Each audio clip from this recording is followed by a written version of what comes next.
سلام برای گل یوتیوب، به ویدیو خودتون خوش اومدید. خب امروز اومدیم با آموزش گرفتن یه کارت تخفیف رایگان که از این قسمت سکایی که با اولفرد میشه گرفت و میام تو شاپش. خب گزینه اول که تازه این سیزن اضافه شده رو میبینیم که با 150 تا میشه بخریمش.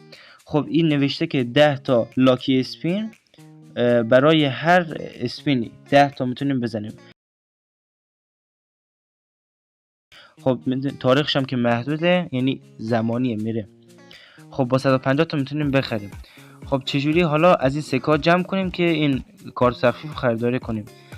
روش اولش اینه که اگر اولد فرند دارین بهش درخواست بدید، باهاش مچ پلی بدید و از این سکه ها جمع کنید.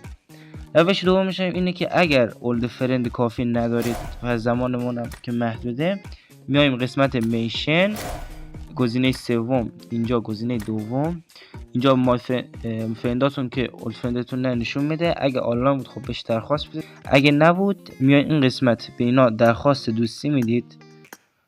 توجه داشته باشید که درخواست دوستیتون رو که قبول کردن بعد باشون مچ پلی بدید. در غیر این صورت فکر کنم 2 تا سکه میده یا اصلا سکه بهتون نمیده. خب اینم از این آموزش. خوشحال میشم لایک کنید، کامنت بذارید و سابسکرایب یادتون نره. پیس.